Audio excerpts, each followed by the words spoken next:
The stagecoach lurched to a stop in front of the weathered church of Fort Stanton, New Mexico, and Helena Pierce knew her carefully constructed lies were about to be tested in ways she had never imagined. She had traveled nearly 800 miles from St. Louis with a forged letter of introduction, claiming to be the intended bride of a rancher named Martin Holloway, a man she had never met but whose advertisement for a wife she had answered with desperation coloring every word. The year was 1878, and women like her, women with secrets that showed in the unevenness of their gait, had few options when they found themselves alone in the world. She gathered her carpet-bag and adjusted the yards of dove-gray fabric that pooled around her ankles, the extra length carefully calculated to hide the truth she carried with her always. The accident 3 years ago had left her right leg twisted and weak, a reminder of the runaway carriage that had killed her parents and changed everything about her future. No decent man would want a crippled bride, her aunt had told her repeatedly, but Helena had decided that a rancher in the New Mexico territory might be desperate enough not to care, or perhaps too polite to send her back once she had traveled so far. The driver helped her down with a steadying hand, and she felt the familiar spike of pain shoot through her hip as her bad leg took her weight. She had learned to mask the grimace, to keep her expression serene even when fire lanced through her bones. The long skirts swished and swayed as she took careful steps toward the church steps, moving with the practiced grace of someone who had spent years learning to make a limp look like a ladylike glide. Fort Stanton sprawled before her in the afternoon heat, a collection of adobe buildings and wooden structures that seemed to shimmer in the relentless sunshine. Mountains rose in the distance, their peaks touching a sky so blue it hurt to look at directly. The air smelled of dust and creosote, so different from the humid river air of Missouri that she felt like she had stepped onto another planet entirely. "Miss Pierce." A gravelly voice spoke from behind her, and Helena turned to see a stout woman in her 50s approaching with purpose in every stride. "I am Mrs. Dorothy Brennan. I run the boarding house here in town. Mr. Holloway sent word that you would be arriving today." Helena's heart sank. She had hoped Martin Holloway himself would meet her, that they could have their first conversation privately rather than under the scrutinizing eyes of the entire town. "Yes, I am Helena Pierce. It is a pleasure to meet you, Mrs. Brennan. Mr. Holloway had business at his ranch that could not wait. He asked me to see you settled and said he would call on you tomorrow morning." Mrs. Brennan's eyes swept over Helena with the assessing gaze of a woman who missed nothing. "You must be exhausted from your journey. Let me show you to your room." The boarding house sat 3 buildings down from the church, a 2-story structure with a wide front porch and rocking chairs that swayed gently in the breeze. Mrs. Brennan kept up a steady stream of conversation as they walked, pointing out the general store, the saloon, the telegraph office, and various other establishments that made up the heart of Fort Stanton.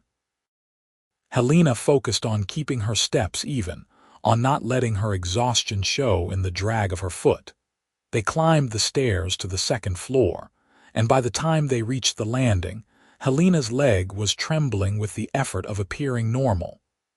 Mrs. Brennan pushed open a door to reveal a modest room with a single bed, a washstand, and a window that overlooked the main street. "Supper is at 6. Come down whenever you are ready." The moment the door closed, Helena sank onto the bed and pulled up her skirts to massage her aching leg.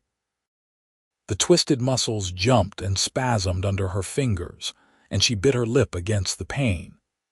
She had been traveling for 5 days with little opportunity to rest properly, and the constant vigilance required to hide her condition had worn her down to nothing. She allowed herself 10 minutes of weakness before she forced herself up and poured water from the pitcher into the basin. She washed her face and hands, unpinned her dark hair and brushed it out before twisting it back into a more manageable knot. Her reflection in the small mirror showed a woman of 23 with gray eyes and fine features that her aunt had always said were wasted on someone in her condition. Helena had long ago stopped caring about such pronouncements. Beauty meant nothing if you could not walk down the aisle without stumbling. Supper in the boarding house dining room was a quiet affair. 2 traveling salesmen occupied one table, discussing their routes in low voices. An older gentleman sat alone, reading a newspaper while he ate. Mrs. Brennan served beef stew and cornbread, and Helena forced herself to eat despite her nervous stomach. Tomorrow she would meet Martin Holloway, and tomorrow he would discover the truth she had worked so hard to conceal. She slept poorly, her dreams filled with images of rejection and the long journey back to St. Louis, where her aunt would greet her with "I told you so," and a lifetime of being a burden stretched before her like a prison sentence. When dawn broke through her window, she was already awake, staring at the ceiling and trying to prepare herself for whatever came next. She dressed with extra care, choosing her best traveling suit in deep blue wool despite the heat. The skirt fell in heavy folds that completely obscured her legs, and she had sewn weights into the hem to keep the fabric from shifting at inopportune moments. She pinned her hair up in a style that was both modest and flattering, and she was adjusting her collar for the 3rd time when a knock sounded at her door. Mrs. Brennan stood in the hallway with a curious expression. "Mr. Holloway is downstairs waiting for you, dear. Take your time." Helena's hands shook as she gathered her gloves and reticule. This was it, the moment that would determine everything. She descended the stairs slowly, gripping the banister and placing her good leg first on each step, a technique that minimized her limp but took twice as long as a normal descent. The man waiting in the parlor was not what she expected. Martin Holloway stood well over 6 feet tall, with shoulders broad enough to block out the morning light from the window. He had sandy hair going gray at the temples and a weathered face that spoke of years in the sun. But it was his eyes that caught her attention, pale blue and sharp as they took in every detail of her appearance. He held his hat in hands that looked strong enough to break a man in half, and he watched her navigate the stairs with an intensity that made her feel stripped bare. "Miss Pierce," he said when she reached the bottom, his voice a deep rumble. "I am Martin Holloway, Mr. Holloway." She extended her hand and he took it carefully, his palm rough with calluses. "Thank you for allowing me to make this journey. I hope I have not inconvenienced you." "No inconvenience." His eyes narrowed slightly. "You are younger than I expected from your letters. I am 23, as I stated in my correspondence." "Yes, of course." He released her hand and gestured toward the door. "I thought we might take a walk and speak privately. There is a garden behind the church that offers some shade." Panic fluttered in Helena's chest. A walk. Of course he would want to walk. She managed a smile that felt brittle on her face. "That sounds lovely." The morning air was already warm, promising another scorching day. Martin offered his arm, and Helena took it with a gratitude she hoped did not show too plainly. She could feel the strength in the muscles under his sleeve, steady and solid as a tree trunk. They walked slowly down the wooden sidewalk, and Helena concentrated on keeping her gait as even as possible. "Tell me about your family, Miss Pierce," Martin said as they turned down a side street. "Your letters mentioned you were recently orphaned." "Yes. My parents died 3 years ago in a carriage accident. I have been living with my aunt in St. Louis since then, but she is preparing to move in with her daughter in Chicago, and the household will be too small to accommodate me as well." The lies came easily now, polished smooth by repetition. She left out the part about her aunt's relief at finding a solution to the problem of her unmarriageable niece. "I am sorry for your loss. My own wife passed 6 years ago from a fever. This is a hard land for women, Miss Pierce. I want to be honest about that from the start." They had reached the garden, a small square of green behind the white adobe church where a few hardy roses struggled against the desert climate. Martin guided her to a bench in the shade of a cottonwood tree, and Helena sank onto it with relief. Her leg was already aching from the short walk. Martin remained standing, his hat turning over and over in his hands. "I am not a romantic man, Miss Pierce. I am 41 years old, and I have been alone for too long. I need a wife to help run my household and eventually to give me children if God wills it. I can offer you a comfortable home, respectability, and protection. In return, I expect loyalty, hard work, and discretion. Does this arrangement suit you?" It was the most unromantic proposal Helena had ever imagined, but it was also everything she needed: a home, respectability, a future that did not involve being a burden on unwilling relatives. "Yes, Mr. Holloway, it suits me very well. Then we should marry as soon as possible. I have already spoken to Reverend Michaels, and he can perform the ceremony this Saturday if that is acceptable to you. That gives you 5 days to prepare yourself and to be certain of your decision. 5 days until she became Mrs. Martin Holloway. 5 days until her deception became permanent." Helena nodded, her throat too tight for words. "Good." Martin settled his hat back on his head. "I will call on you each day so we can become better acquainted. For now, I must return to my ranch. We have been having trouble with rustlers, and I cannot be away for long." He offered his arm again, and they made their slow way back to the boarding house. At the door, he tipped his hat to her. "Until tomorrow, Miss Pierce." Helena watched him stride away toward the livery stable where his horse was presumably waiting, and she felt the weight of her secret pressing down on her shoulders like a physical thing. She had not lied in her letters, she told herself. She had simply omitted certain details. But as she climbed the stairs back to her room, she knew that omission and deception were separated by the thinnest of lines. The next 4 days passed in a blur of preparations. Mrs. Brennan, once she learned of the impending wedding, took charge with the enthusiasm of a woman who loved nothing more than organizing important events. She drafted 2 other women in town to help create a simple wedding dress from fabric purchased at the general store, and Helena found herself standing for fittings while trying not to show how much her leg hurt from the constant standing. Martin called on her each afternoon, and they sat in the boarding house parlor making stilted conversation about his ranch, the cattle business, and the challenges of life in the territory. He was not an unkind man, Helena decided, but he was distant, as if he had walled off some essential part of himself where no one could reach. He asked her perfunctory questions about her life in St. Louis, and she answered with carefully edited versions of the truth.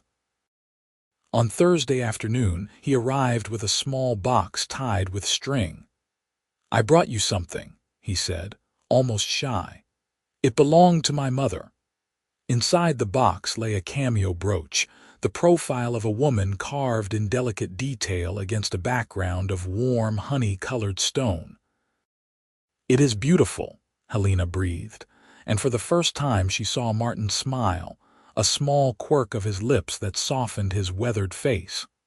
"She would have wanted you to have it. She always said a bride should have something special for her wedding day." Helena pinned the brooch to her collar and felt tears sting her eyes. She did not deserve this kindness, not when she was hiding so much from him. But she swallowed the confession that rose in her throat and simply said, "Thank you. I will treasure it always." That evening, as she lay in bed staring at the ceiling, she made a decision. She would be the best wife Martin Holloway could ask for. She would work hard, keep his house spotless, and never give him cause to regret taking a chance on a mail-order bride from Missouri. And maybe, if she was lucky, he would never notice the slight drag in her step, the way she always held onto railings and furniture, the careful way she navigated stairs and uneven ground. Saturday dawned clear and bright, the kind of perfect New Mexico morning that made you forget how brutal the afternoon heat could be. Helena dressed in the simple white muslin gown the ladies had sewn for her, with its high collar and long sleeves that were far too warm for the climate, but met all requirements for modesty. She pinned her hair in an elaborate twist that Mrs. Brennan helped her with, and she fastened the cameo at her throat. Her hands shook as she pulled on her white gloves. In less than an hour, she would be married to a man she barely knew, standing before God and witnesses while carrying a secret that felt like a betrayal. But what choice did she have? She could not go back to St. Louis. She could not support herself alone. This marriage was her only option, and she would do whatever it took to make it work. The church was small but beautifully kept, with white adobe walls and dark wooden pews that glowed in the light streaming through the windows. A handful of townspeople had gathered for the ceremony, more out of curiosity than friendship, Helena suspected. She recognized the women who had helped with her dress, Mrs. Brennan, of course, and a few men who might have been ranchers or businessmen from the area. Martin stood at the front of the church beside Reverend Michaels, dressed in a black suit that must have been scorching in the heat. His expression was solemn as Helena made her way down the short aisle, concentrating fiercely on each step, on not stumbling or faltering in front of all these watching eyes. She reached the front without incident, and Martin took her hand in his. His palm was warm and steady, and she clung to that steadiness like a lifeline as Reverend Michaels began the ceremony. The words washed over her in a blur. She repeated her vows in a voice that shook only slightly, and Martin's responses came firm and clear. He slipped a plain gold band on her finger, and she stared at it in wonder, this physical symbol of the commitment she had just made. "I now pronounce you man and wife. Mr. Holloway, you may kiss your bride." Martin bent down, and for one frozen moment, Helena thought he might see something in her face that would give away her secret. But he simply pressed his lips to hers in a brief, chaste kiss, and then it was done. She was Mrs. Martin Holloway, for better or worse.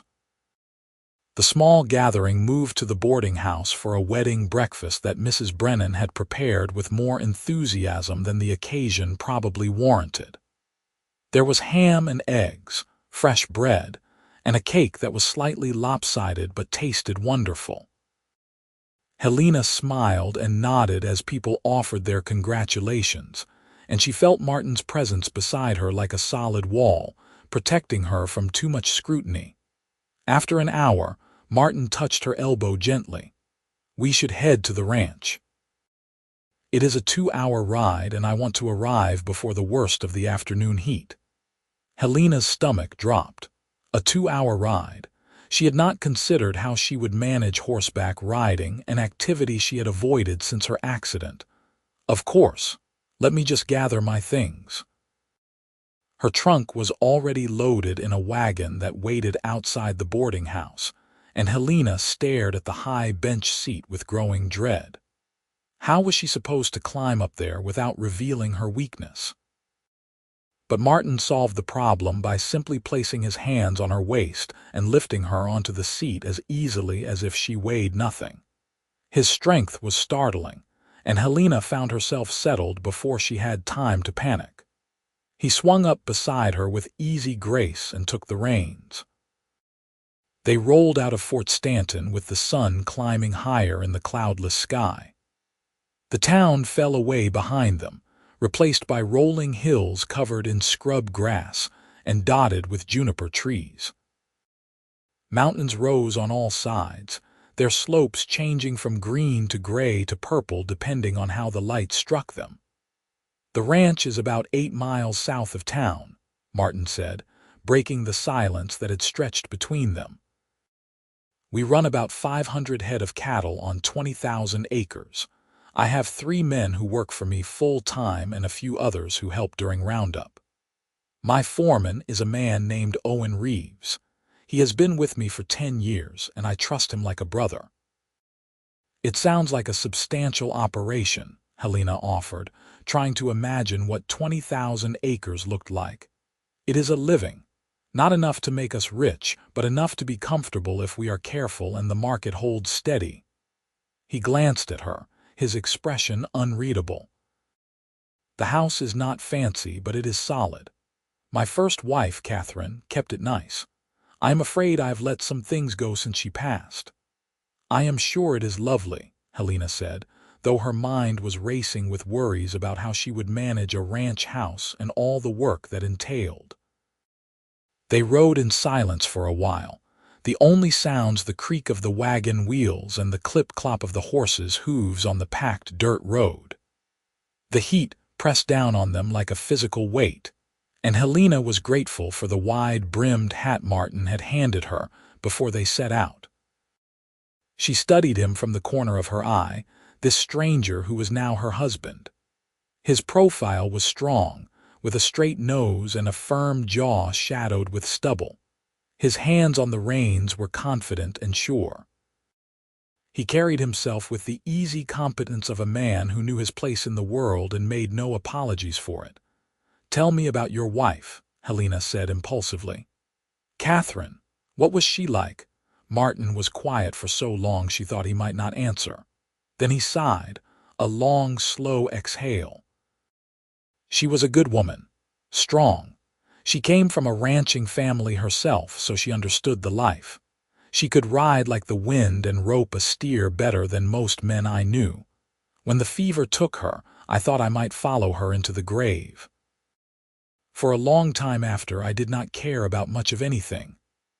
"I am sorry," Helena said softly. "It must have been very difficult." "It was, but life goes on whether we want it to or not. And the ranch needed attention, and there was work to be done, and eventually I realized I could not live in the past forever." He looked at her then, really looked at her, and Helena felt exposed under that searching gaze. "I do not expect you to replace Catherine, Helena. I hope we can build something new together, something different but good in its own way." The use of her first name startled her, and she realized it was the first time he had called her anything other than Miss Pierce. "I hope that too, Martin."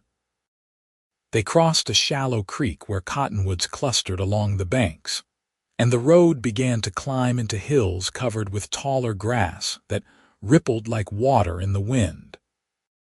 Martin pointed out landmarks as they went, the boundary markers that defined his property, the places where water could be found in dry seasons, the distant shapes that were cattle grazing. Finally, as they crested a rise, Martin pulled the wagon to a stop. "There," he said, pointing. "That is home." The ranch house sat in a valley where the hills cupped it like protective hands. It was a sprawling structure built of adobe and wood, with a wide porch that wrapped around 2 sides and a roof of red tiles. Outbuildings clustered nearby, a barn, a bunkhouse, corrals, and various sheds. Trees that must have been carefully tended provided shade near the house, and Helena could see the glint of water from a creek that ran behind the buildings. "It is beautiful," she breathed, and she meant it. There was something solid and permanent about the ranch, as if it had grown from the earth itself and would stand long after they were gone. Martin seemed pleased by her reaction. "Let me show you around." He helped her down from the wagon, and Helena's legs nearly buckled after the long ride.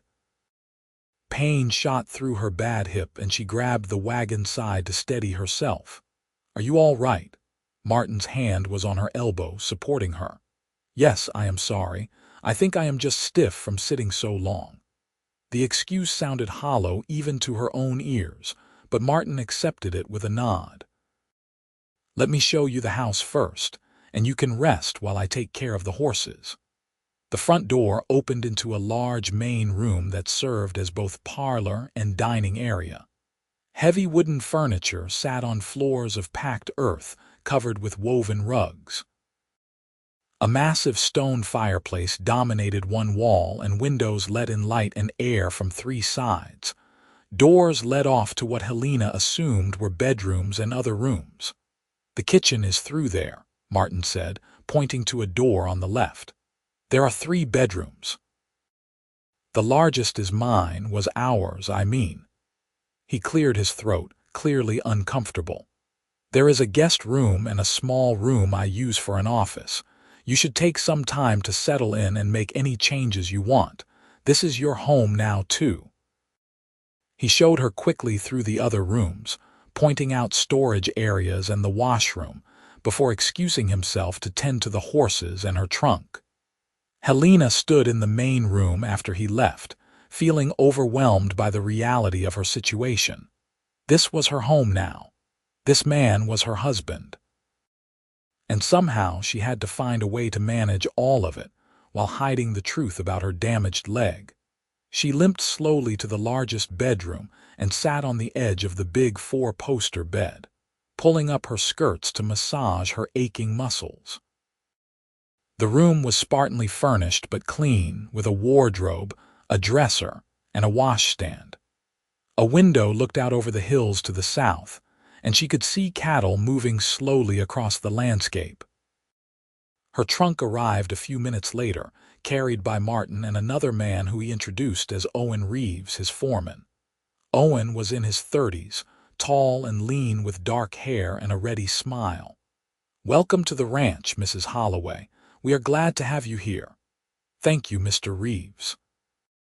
"Just Owen, madam. We do not stand much on formality around here." He tipped his hat and left, and Martin followed him out after telling Helena to rest and settle in. She spent the next hour unpacking her meager belongings and trying not to think about the night ahead. Martin had not said anything about sleeping arrangements, and she did not know if he expected her to share his bed immediately, or if he would give her time to adjust. The thought of such intimacy with a near stranger made her stomach twist with anxiety. As evening approached, she ventured out to the kitchen and found it well stocked but dusty from disuse. Clearly, Martin had been taking his meals in the bunkhouse with his men. She set about preparing a simple supper of beans and cornbread, grateful for the cooking skills her aunt had insisted she maintain despite her other limitations. Martin came in just as she was setting the table, his face and hands freshly washed. "That smells wonderful." I had forgotten what it was like to have home cooking. They ate in awkward silence, the scrape of forks on plates unnaturally loud in the quiet house. Helena searched for something to say, some topic that might break the tension, but her mind remained stubbornly blank. Finally, Martin pushed back his plate and cleared his throat. "Helena, I want you to know that I do not expect anything from you tonight. You must be exhausted from the journey and everything that has happened. I will sleep in the guest room for now, and we can take our time getting to know each other properly. There is no need to rush into anything." Relief flooded through her so powerfully she felt dizzy. "Thank you, Martin. That is very kind. It is not kindness, just common sense. Marriage is about more than one thing, and I want us to build a foundation of respect and trust first." He stood and carried his plate to the kitchen. "I usually rise before dawn to check on the cattle and assign the day's work. You do not need to get up with me. Take your time settling in and figuring out how you want to run the household." That night, alone in the big bed that still smelled faintly of another woman's lavender sachets, Helena lay awake and stared at the ceiling. She had done it. She had married a stranger and traveled to the edge of civilization and started a new life based on a lie. Now, she just had to figure out how to maintain that lie while living in close quarters with a man who was already far too observant for her comfort.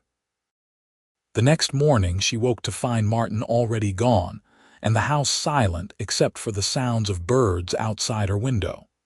She dressed carefully and braided her hair, then made her way to the kitchen to start breakfast. Her leg was stiff and sore from the previous day's exertions, and she moved slowly as she built up the fire in the stove and set coffee to boil. She was frying eggs when the door opened and Owen Reeves stepped inside, hat in hand. "Morning, Mrs. Holloway. Martin asked me to introduce you to the ranch operations when you have time." "Of course. Let me finish breakfast first, and then I would be happy to see everything." Owen proved to be an excellent tour guide, walking her through the various buildings and explaining the daily rhythms of ranch life. The barn housed horses and tack, along with feed and other supplies. The bunkhouse was where the hired men slept when they stayed on the property. The smokehouse, the root cellar, the chicken coop that needed a new roof, all of it was new and overwhelming. "Martin is out checking the south pasture today," Owen explained as they walked. "We have been losing cattle to rustlers, and he wants to make sure the fencing is secure. It is dangerous work, and he refuses to let it go." "Is there much trouble with outlaws in this area?" "Some. The territory is still pretty wild, and the law does not always reach as far as it should. Martin can handle himself, though. You do not need to worry about him." They returned to the house as the sun reached its peak, and Helena realized with dismay that the walk had left her leg trembling and weak. She excused herself and retreated to the bedroom, where she collapsed on the bed and massaged the cramping muscles. This was going to be harder than she thought. The ranch was big, with distances between buildings that seemed short but added up quickly. The work was physical and demanding. And everywhere she went, someone would be watching. Someone might notice the hitch in her step or the way she favored her right leg. She heard Martin return late in the afternoon, his voice carrying from the barn as he talked with Owen. She forced herself up and went to the kitchen to start preparing supper, determined to prove her worth as a wife even if she could not help with the outdoor work. Over the next few days, Helena fell into a routine. She rose early and made breakfast for Martin before he headed out for the day. She spent her mornings cleaning and organizing the house, working at a pace that accommodated her limitations. Afternoons were for cooking, mending, and other tasks that could be done sitting down. By evening, when Martin returned, she was exhausted but satisfied that she had contributed something meaningful to their household. Martin was polite and distant, treating her with the careful courtesy he might show a stranger staying in his house. He slept in the guest room and never made any move to suggest a different arrangement.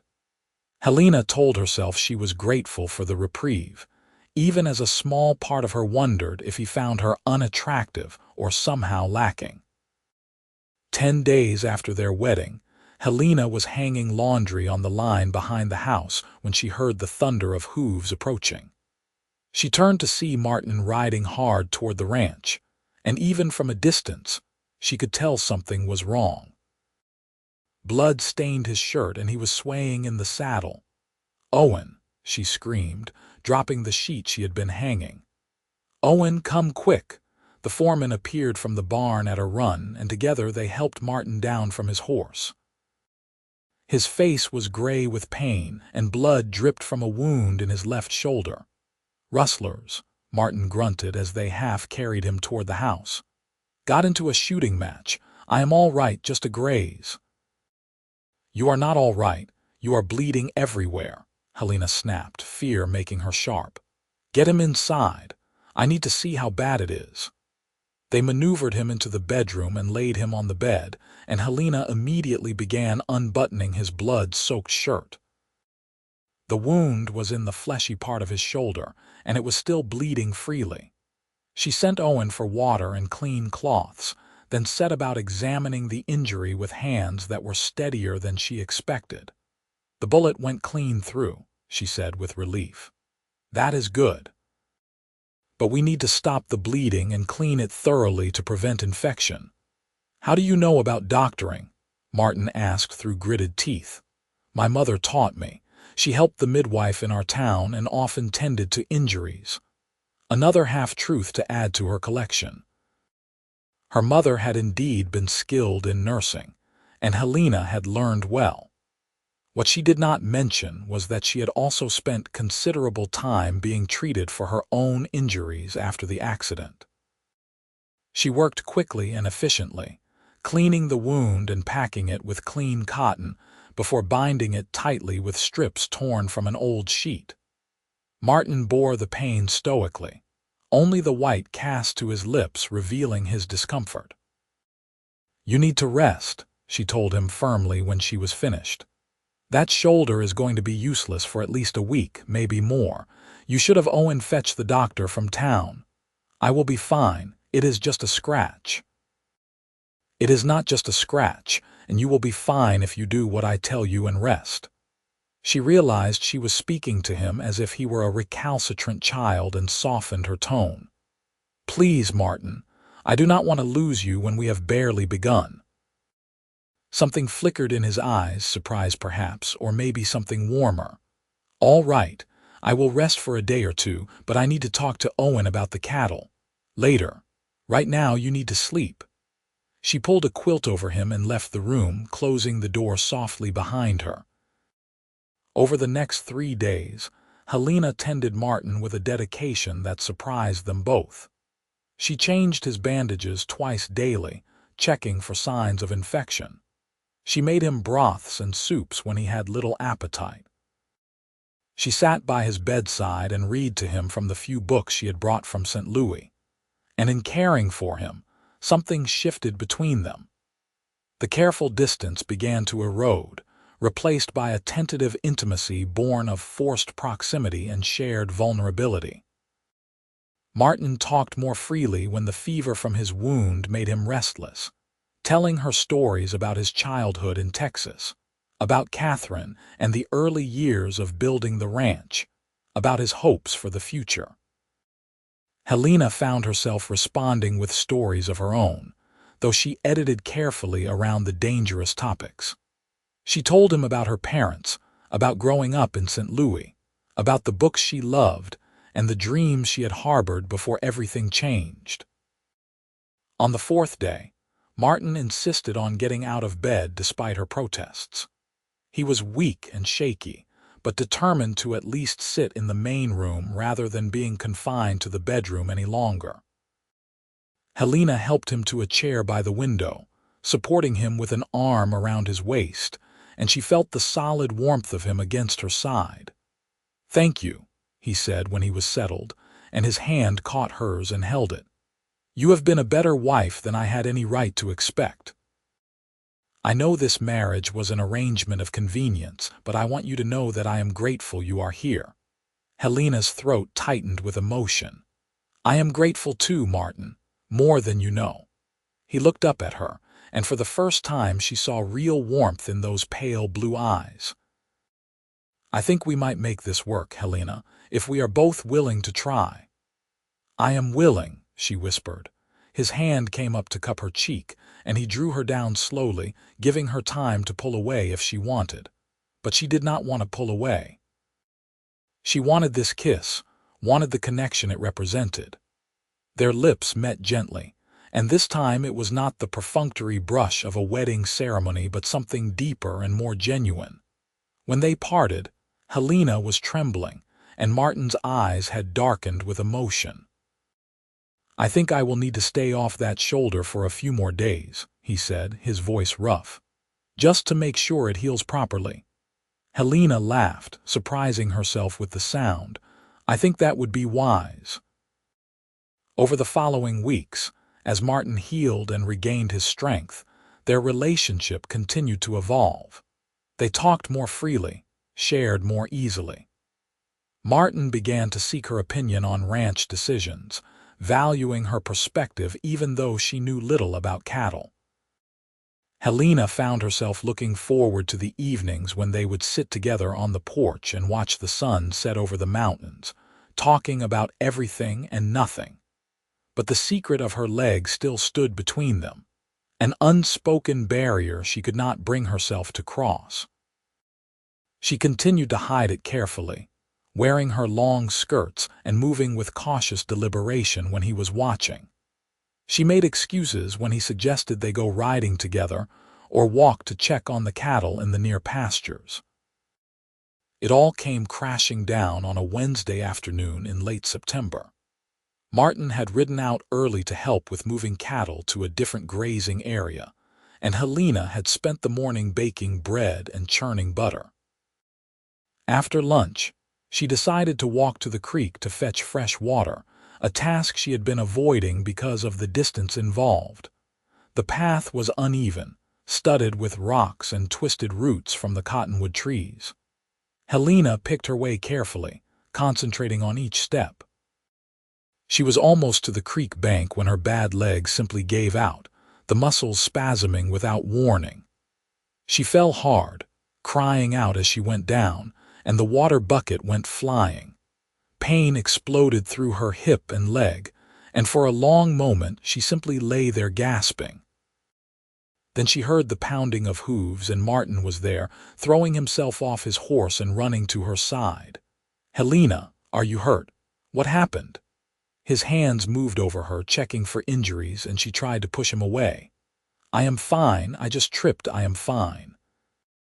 But Martin had gone still, his attention focused on her legs where her skirts had ridden up in the fall.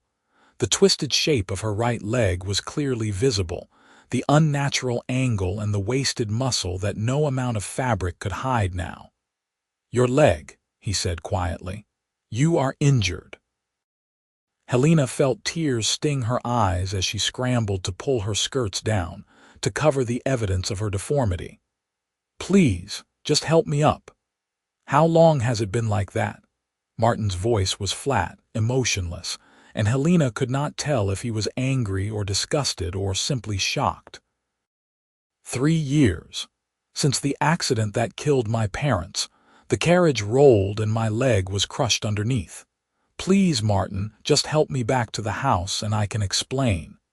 He lifted her without a word, his face like stone, and carried her back toward the ranch. Helena wanted to protest, wanted to insist she could walk, but her leg was still cramping and useless, so she had no choice but to let him carry her like a child. He set her on the porch steps and then stepped back, putting distance between them. "Why did you not tell me?" "I was afraid you would not want me if you knew. I was afraid you would send me back." The words tumbled out in a rush. "I know I should have been honest from the beginning, but I was desperate, Martin. I had nowhere else to go and no other options. I thought maybe I could manage, maybe you would never need to know." "Never need to know." His voice rose slightly. "Helena, you are my wife. Did you think I would not eventually discover that you could barely walk? Did you think you could hide something like that forever?" "I do not know what I thought," she said miserably. "I just know that I was terrified of being alone and unwanted for the rest of my life. When I saw your advertisement for a wife, it felt like my last chance at having any kind of future. So I took it and I lied, and I am sorry. I am so sorry."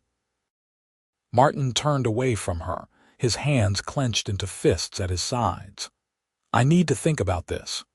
He strode toward the barn, leaving Helena sitting on the steps with tears streaming down her face.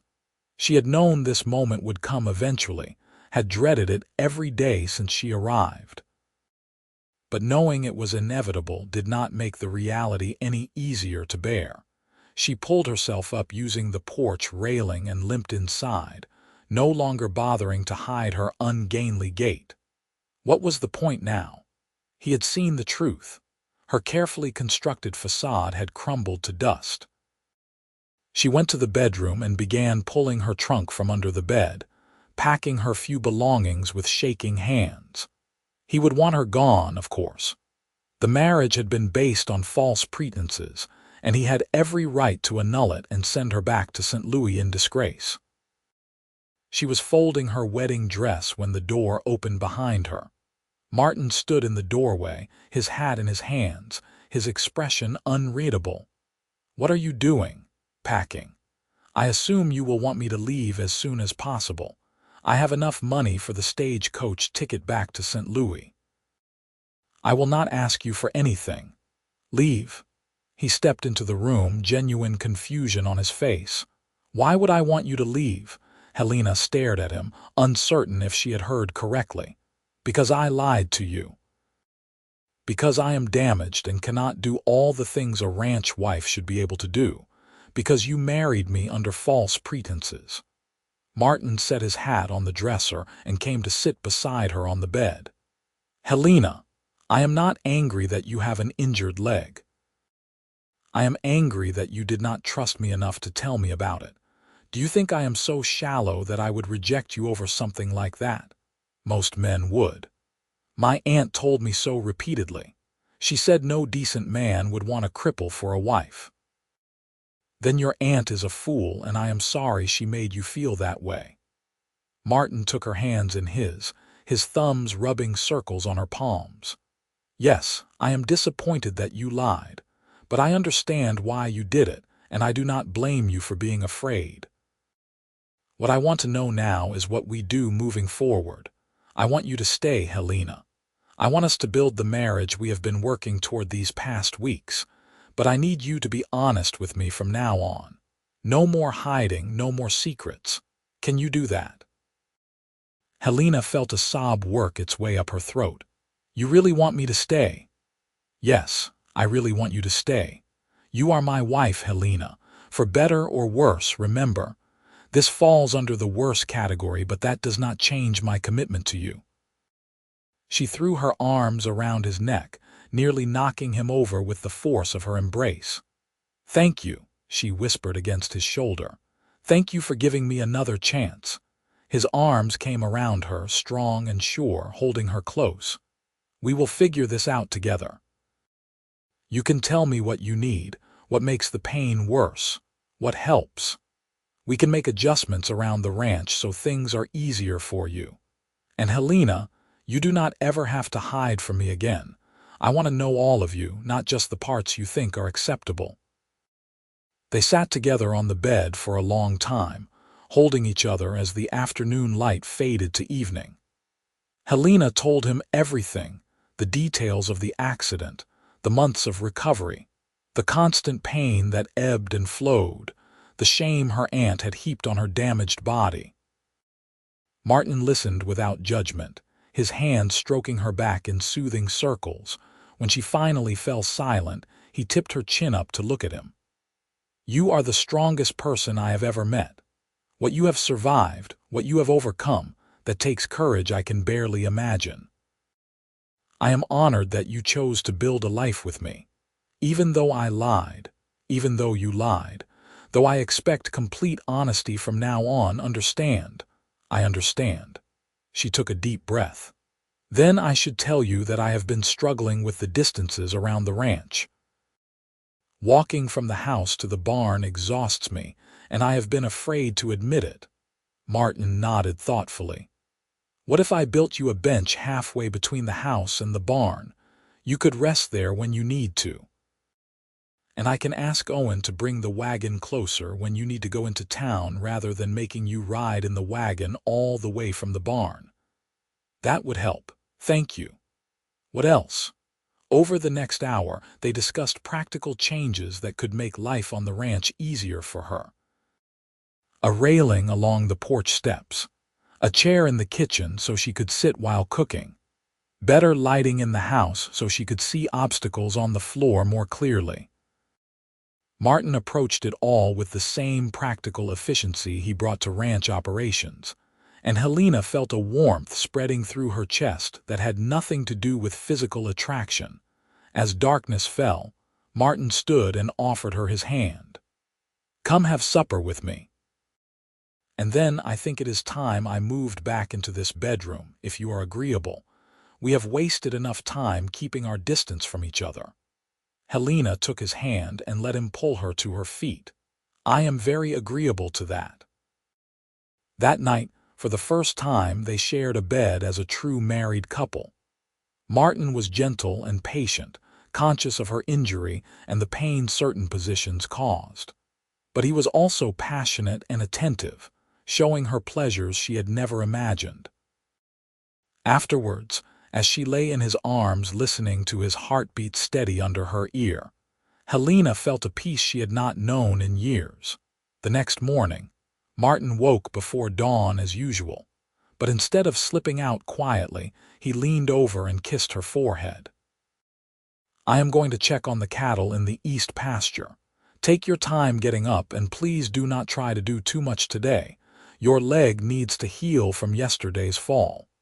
"Yes, doctor," she teased, and he grinned at her. "I am serious, Helena. I want you healthy and happy, not pushing yourself until you collapse." After he left, Helena did stay in bed longer than usual, giving her leg time to recover from the previous day's trauma. When she finally rose and made her way to the kitchen, she moved without trying to hide her limp, and the freedom of that simple act nearly brought her to tears. Over the following weeks, Martin made good on his promises. A bench appeared between the house and barn. Railings were installed on the porch steps. Owen was instructed to bring the wagon to the house whenever Helena needed to go anywhere. And most importantly, Martin began adjusting his own pace to match hers. It happened so naturally that at first Helena did not notice. But one day, as they walked to the garden together to check on the vegetables she had planted, she realized he was taking smaller steps than usual, his long stride deliberately shortened to match her slower pace. When she paused to rest her leg, he paused with her, pointing out a hawk circling overhead or commenting on the weather, never making it obvious that he was accommodating her limitations. "You do not have to slow down for me," she said finally. "I know I am slow." Martin looked at her with surprise. "I am not slowing down for you. I am walking with my wife at a pace that allows us to enjoy each other's company. That is what married people do." Helena felt her eyes fill with tears, and Martin's expression softened. "Hey now, what is this about? No one has ever done that before. Everyone else always rushes ahead and then waits impatiently for me to catch up. You are the first person who has ever matched your step to mine." He pulled her close, tucking her against his chest. "Then everyone else was a fool. I would rather walk slowly beside you than rush ahead alone." She buried her face in his shirt, breathing in the scent of horses and leather and sun-warmed cotton that she had come to associate with home. "I love you," she whispered, the words slipping out before she could stop them. She felt him go still, and for a horrible moment she thought she had made a terrible mistake. Then his arms tightened around her, and he tilted her face up to meet his eyes. "Say that again." "I love you, Martin. I know this marriage started as an arrangement, but somewhere along the way I fell in love with you, and I cannot help it, and I understand if you do not feel the same way yet, but I needed you to know." His smile was brilliant, transforming his weathered face into something young and joyful. "Helena Holloway, I have been in love with you since you yelled at me for bleeding on your clean floor. I was just waiting for the right moment to tell you." He kissed her there in the garden, surrounded by the vegetables and herbs she had planted, and Helena felt as if her heart might burst from happiness. This was what she had been searching for, what she had been afraid she would never find. Not just a home or security or respectability, but this deep connection with another person who saw all of her, flaws and all, and loved her anyway. As autumn deepened into winter, their love continued to grow and strengthen. Martin taught her to ride using a gentle mare and a specially designed saddle that provided extra support for her weak leg. Helena discovered that horseback riding was actually easier than walking, since the horse did most of the work, and she could rest between outings. They rode together through the ranch lands, Martin pointing out the features of his property with obvious pride. Helena came to love the vast open spaces, the way the light changed throughout the day, the distant peaks of the mountains that surrounded their valley like protective sentinels. In December, a cold snap brought the first snow, dusting the hills with white and turning the world into a crystalline wonderland. Helena woke to find Martin already up, stoking the fire in the main room to warm the house. She wrapped herself in a shawl and joined him, and they stood together at the window watching fat flakes drift down from a gray sky. "I was thinking," Martin said, his arm coming around her shoulders, "we should host a Christmas dinner this year. Invite Owen and the other hands, maybe some of the neighbors. Catherine used to do it every year, and it has been too long since this house was filled with celebration." "I would love that," Helena said, already mentally planning the menu and preparations. The dinner was a tremendous success. Nearly 20 people crowded into their main room, eating roasted beef and potatoes and pies that Helena had spent days preparing. There was music and laughter, and Owen produced a fiddle and played dancing tunes that had everyone clapping along. Martin pulled Helena to her feet despite her protests that she could not dance. "You do not need to jump around like a jackrabbit, just sway with me." He held her close, supporting most of her weight, and they moved slowly to the music while the room spun around them in a blur of friendly faces and firelight. Helena rested her head on his chest and thought about how far she had come from that terrified woman who arrived in Fort Stanton with nothing but lies and desperation. In January, Martin sat her down at the kitchen table with a serious expression that made her nervous. "I want to talk to you about something important." "What is it?" "I have been thinking about expanding the ranch operations. We have enough capital now to buy another 5,000 acres to the west, and it would give us better access to water year-round. But it would mean more work, longer hours, and less time for us to spend together, at least for the first few years while we build up the new section." Helena considered this carefully. "What do you want to do?" "I want your opinion. This is your ranch too now, and I am not making a decision this big without you." She felt a swell of love for this man who valued her input even on matters she barely understood. "Do you think it is a good investment?" "Yes, I do. The land is prime grazing territory, and the water access alone is worth the price. It would secure our future and give us something substantial to pass on to our children. Then, I think you should do it. We can manage the extra work between us, and it sounds like an opportunity you would regret missing." Martin's face broke into a grin. "You are sure? I do not want you to feel neglected if I am working longer hours. I am sure. Besides, I have been thinking about starting a garden business. Mrs. Brennan mentioned that people in town are always looking for fresh vegetables, and I could grow extra to sell. It would give me something productive to do and bring in a bit of extra income." "That is a wonderful idea. We can build you a bigger garden plot with raised beds so you do not have to bend as much, and maybe a greenhouse for starting seedlings early." They shook hands across the table, sealing their agreement like business partners, and then Martin pulled her into his lap and kissed her soundly. "We are going to build something amazing together, Helena. I can feel it." The expansion went forward, and true to Martin's prediction, the first year was grueling. He was up before dawn and often did not return until after dark, exhausted and covered in dust.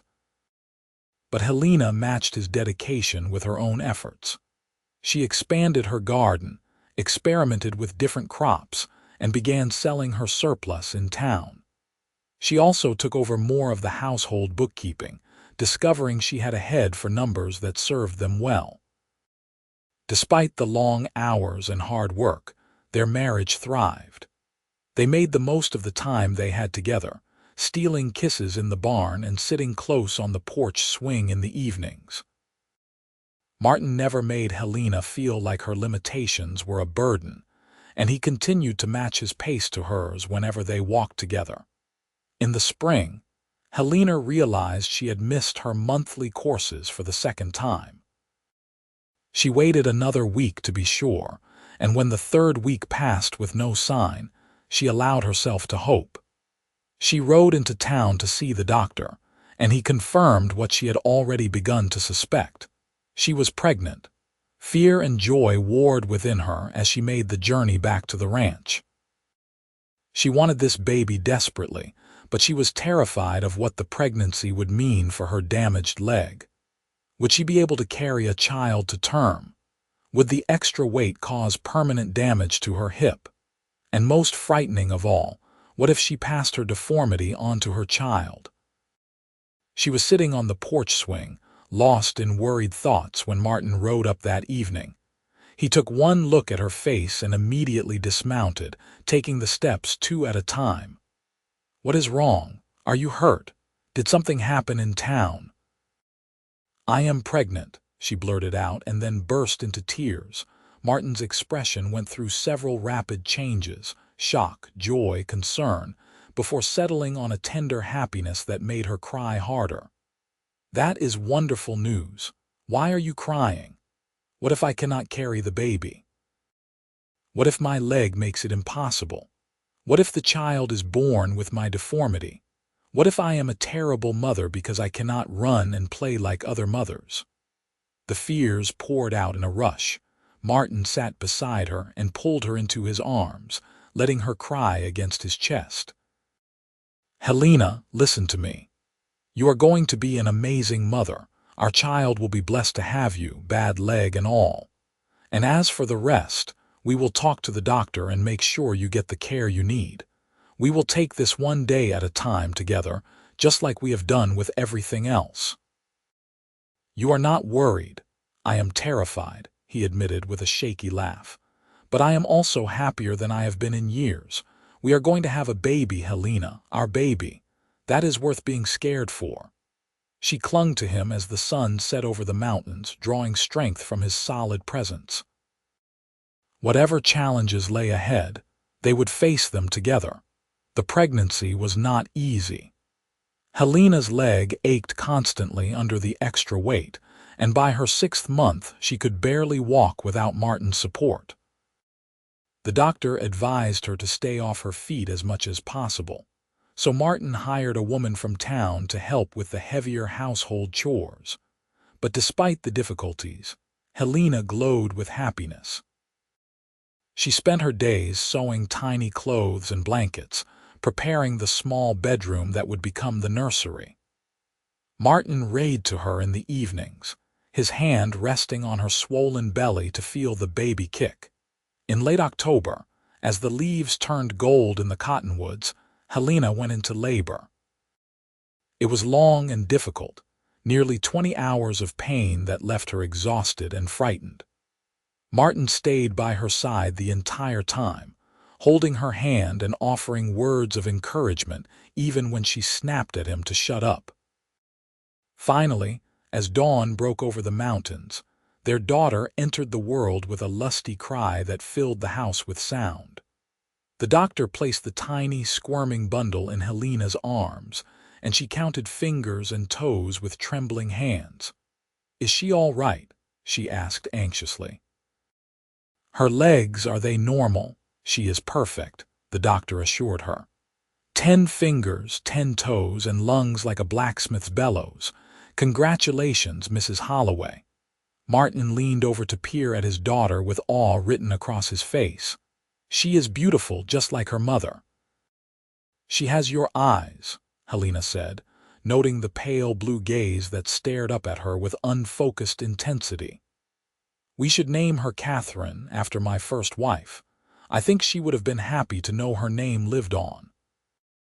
Helena felt a rush of love for this generous man who honored the past while embracing the future.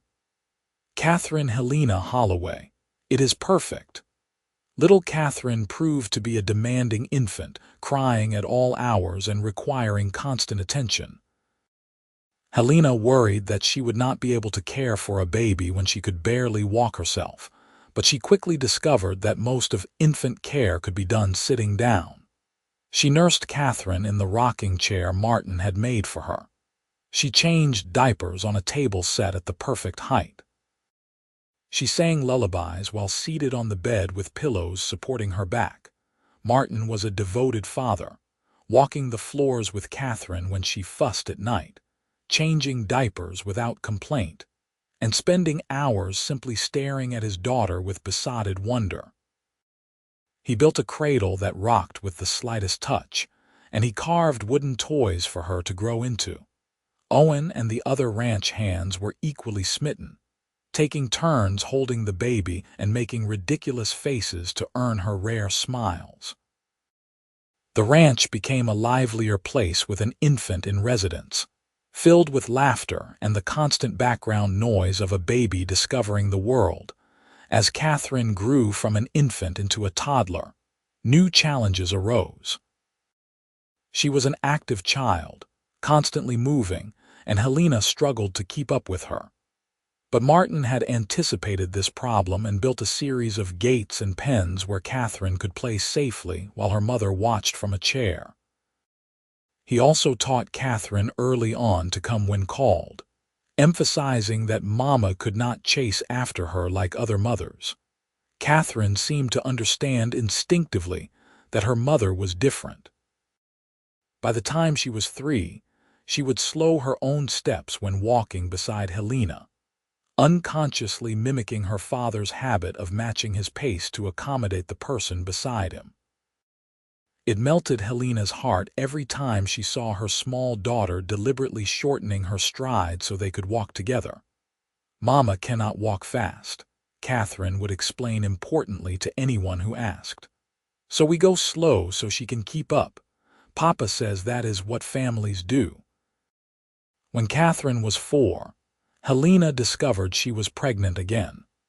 This pregnancy was easier than the first, perhaps because she knew what to expect, or perhaps because her body had adjusted to the extra strain.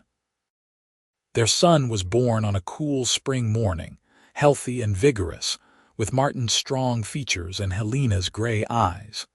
They named him Thomas Owen, after Martin's father and his loyal foreman. Owen himself was deeply moved when they told him, his eyes growing suspiciously bright as he held his tiny namesake for the first time. With 2 children now, the ranch became even more chaotic and joyful. Catherine took her role as big sister seriously, helping to fetch diapers and singing to Thomas when he cried. Martin expanded the house, adding 2 more bedrooms and a larger kitchen to accommodate their growing family. The years passed in a blur of childhood milestones and ranch successes. The expanded grazing lands proved as profitable as Martin had predicted, and the ranch prospered. Helena's garden business grew until she was supplying half the town with fresh produce, and she took pride in the income she contributed to their household. Catherine grew into a spirited girl who loved horses and could rope a calf almost as well as her father. Thomas was quieter and more thoughtful, with a gift for numbers that suggested he might one day take over the business side of the ranch operations. Both children adored their parents and grew up knowing that their mother's limp was simply part of who she was, nothing to be ashamed of or hidden. When Helena turned 30, Martin threw her a surprise party that brought together everyone they had come to know and care about over the years. As she looked around the crowded main room at the friends and family who had become such an integral part of their lives, she felt overwhelmed with gratitude for the path that had brought her here. "Happy?" Martin asked, coming up behind her and wrapping his arms around her waist. "Happier than I ever thought possible," she admitted, leaning back against his solid warmth. "Do you ever regret answering that advertisement for a mail-order bride? I know I was not what you expected. You were exactly what I needed, even if I did not know it at the time. You brought this house back to life, Helena. You gave me children and laughter and love. I have never regretted a single moment since the day you stepped off that stagecoach." even when you found out I had been lying about my leg. Especially then, because that was when I realized how brave you were. Coming out here alone, building a life from nothing, trusting me when you had no reason to trust anyone. You are the strongest person I have ever known, and I am honored to walk beside you, at whatever pace you set." Helena turned in his arms and kissed him, tasting the salt of happy tears on her lips. "I love you, Martin Holloway. Thank you for slowing your step to match my own. Always," he promised, "for as long as we both shall live." The party continued around them, but for a moment they stood together in their own private world. Two people who had found each other against the odds and built something beautiful from the pieces of their broken pasts. Outside, the sun set over the New Mexico mountains, painting the sky in shades of gold and crimson.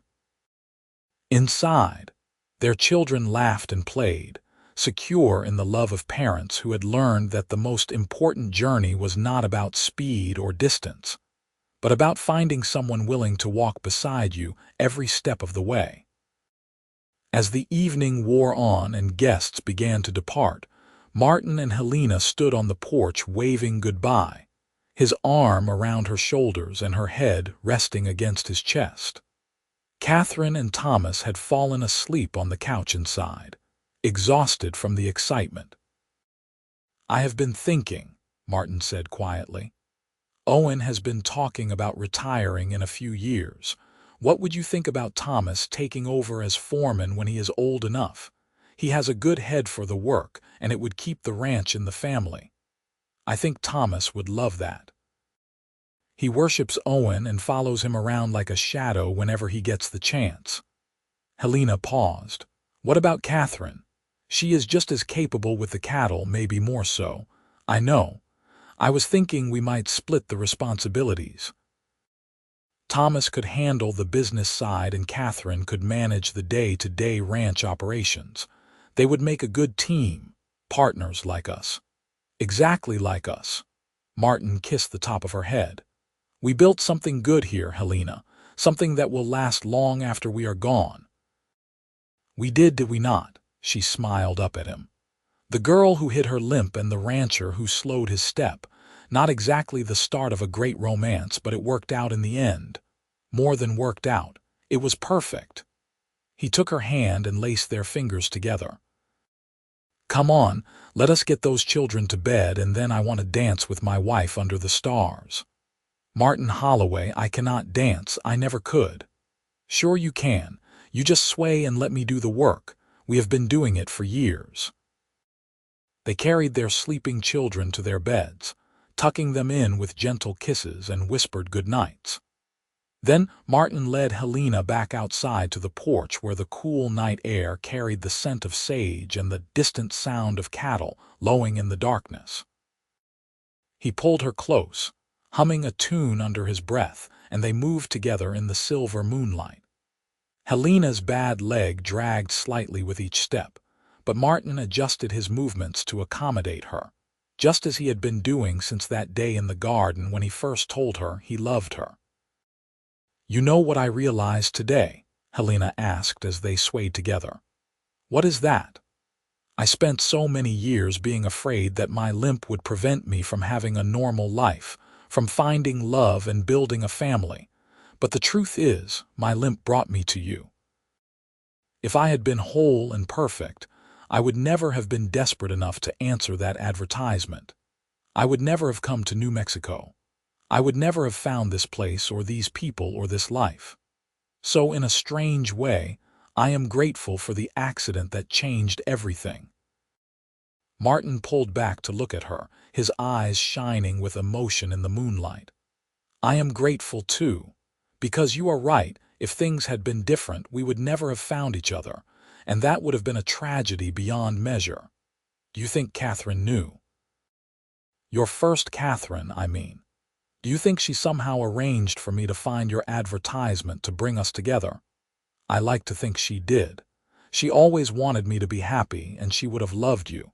She would have appreciated your strength and your determination. and she would have been thrilled to know that her name lived on in our daughter.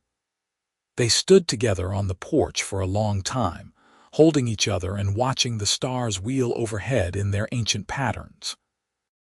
The ranch slept around them, the animals settled in their pens and barns, the land stretching away in all directions under the vast New Mexico sky. This was home, Helena thought. Not just the buildings or the land, but this feeling of belonging, of being loved exactly as she was. She had traveled so far from that frightened girl on the stagecoach, hiding her disability beneath layers of fabric and lies. She had learned that true love was not about being perfect, but about finding someone who saw your flaws and chose to love you anyway. Someone who would slow their step to match your own, not out of pity, but out of a genuine desire to walk beside you through all the days of your life. "What are you thinking about?" Martin asked softly. "How lucky I am. How grateful I am that you did not send me back when you discovered the truth about my leg. How much I love this life we have built together." "I am the lucky one," Martin insisted. "You took a chance on a gruff widower rancher who barely knew how to smile anymore. You brought joy back into my life and gave me a family I treasure more than anything in this world. If anyone should be grateful, it is me." "Then we are both lucky," Helena compromised, stretching up to kiss him. "The luckiest two people in all of New Mexico territory." They went inside finally, banking the fire and checking once more on their sleeping children before retiring to their own room. As Helena changed into her nightgown, she caught sight of her reflection in the mirror. The years had added lines to her face and streaks of silver to her dark hair. Her body bore the marks of childbirth and hard work, and her right leg, visible below the hem of her gown, was still twisted and weak, a permanent reminder of that long-ago accident. But she no longer looked at that leg with shame or regret. It was part of her story, part of the journey that had brought her to this place and this man. It had taught her about courage and perseverance. It had showed her that limitations were not the same as failures.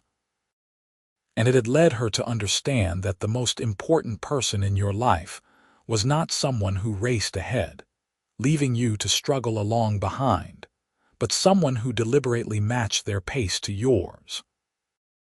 She climbed into bed beside Martin, and he immediately pulled her close, his body warm and solid against her back. "Good night, Helena. I love you." "I love you too, Martin. Sweet dreams." As she drifted off to sleep, Helena's last conscious thought was of gratitude. Gratitude for the advertisement that had brought them together. Gratitude for Martin's willingness to see past her deception to the frightened woman beneath. Gratitude for the children sleeping safely down the hall. Gratitude for this ranch and this land and this life that exceeded her wildest dreams. The next morning, Helena woke to find Martin already up and dressed, standing at the window looking out over the ranch. She joined him, slipping her arm around his waist, and together they watched the sun rise over the mountains. "I have been thinking," Martin said, "we should take a trip to St. Louis. Let you visit your aunt and show her the grandchildren she has never met. I know she was not kind to you, but family is important, and the children should know their relatives." Helena was quiet for a moment, considering. The thought of facing her aunt after all these years was daunting, but she also recognized the wisdom in Martin's suggestion. "You are right. We should go, though I suspect she will not believe I have made such a good life for myself out here. Then we will show her. We will show her exactly how wrong she was about you and your future. We will show her that you did not need to be perfect to be loved." They made the journey that summer, traveling by train across the plains and then by stagecoach into St. Louis. Helena's aunt was indeed shocked to see her niece arrive with a handsome husband, 2 healthy children, and stories of a successful ranch in New Mexico. The visit was not entirely comfortable. with her aunt making several tactless comments about Helena's limp and expressing surprise that Martin had married her knowing about her disability. But Martin handled it all with grace and dignity, making it clear through his actions and words that he considered himself the fortunate one in their marriage. And when Catherine, with all the blunt honesty of a 7-year-old, asked why Great Aunt Millicent was so mean to Mama, the older woman had the decency to look ashamed. On their last evening in St. Louis, Aunt Millicent pulled Helena aside for a private conversation. "I owe you an apology," she said stiffly. "I was wrong about you and your prospects. You have built a good life and your husband clearly adores you. I am sorry for the harsh things I said when you were younger." Helena was gracious in accepting the apology, but she felt no real need for it anymore. Her aunt's opinions had ceased to matter years ago, when Martin first looked at her damaged leg and responded with compassion instead of disgust. What mattered was the family she had built and the life she was living. They returned to New Mexico in late August, just in time for the fall roundup. Catherine insisted on helping despite being only 7, and Martin allowed her to ride along on the less dangerous parts of the operation.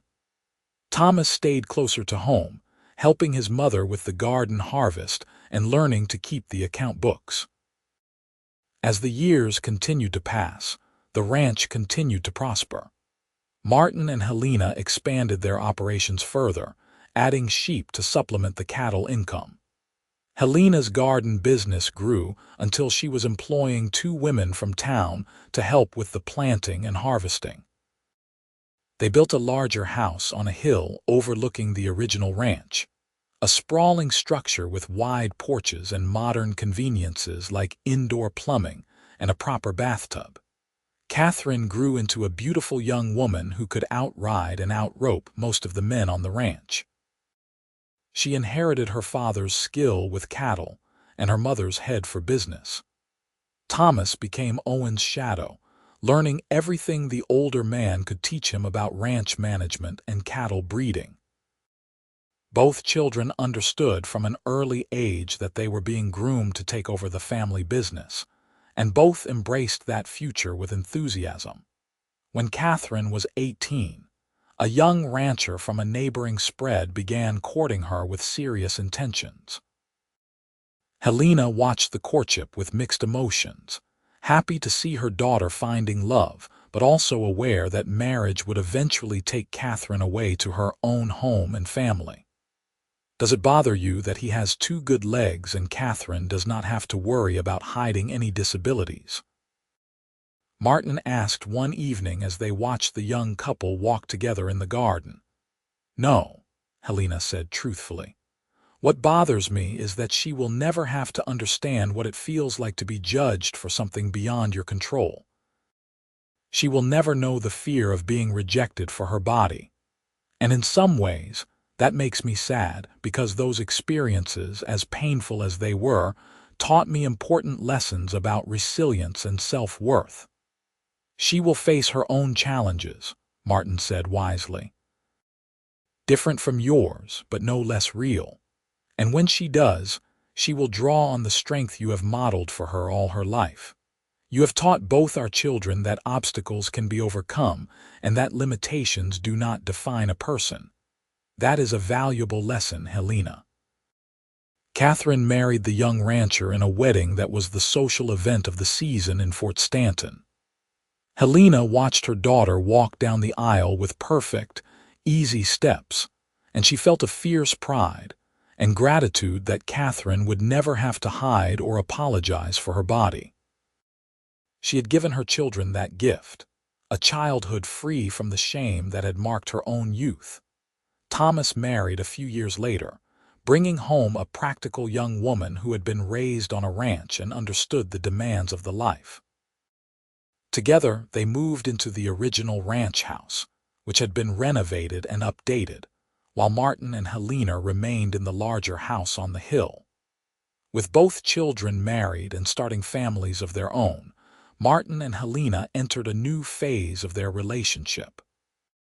They were no longer young, both well into their 40s now, but their love had only deepened with time. Martin's hair had gone completely gray, and new lines creased his weathered face. Helena moved more slowly than ever, her injured leg growing stiffer with age, but Martin never showed impatience with her pace. They took to spending their evenings on the porch swing, watching the sun set over the land they had built together. They talked about their children and grandchildren, about ranch business and garden plans, about the memories they had accumulated over 20 years of marriage. And sometimes they simply sat in comfortable silence, hands linked, content to be together. "You ever regret it?" Helena asked one evening. "Marrying me instead of finding someone younger and healthier who could have given you more children and worked harder around the ranch." Martin looked at her with such complete bewilderment that she almost laughed. "Helena Holloway, after all these years, do you still doubt how much I love you? You have given me everything that matters, a home filled with love, children I am proud of, a partnership that has enriched every day of my life. I would not change a single moment of our time together, not one." "I know. I am sorry. Sometimes the old fears creep back in, especially now that I am moving even slower than before." Martin stood and pulled her to her feet, drawing her close. "Then let me say this one more time so you never forget. You, Helena Pierce Holloway, are the love of my life. Your limp does not define you any more than my graying hair defines me. We are who we are because of all the things we have experienced and overcome together. And I thank God every day that you were brave enough to answer my advertisement, desperate enough to take a chance on a stranger, and strong enough to build a life in this hard land." He kissed her then, a deep kiss full of passion and promise, and Helena felt the last remnants of doubt melt away. She was loved, completely and unconditionally, by this remarkable man who had seen past her limitations to the woman beneath. "Come on," Martin said, releasing her with a grin. "Let us go dance under the stars one more time. Martin, we are too old to be dancing on the porch like youngsters." "Nonsense.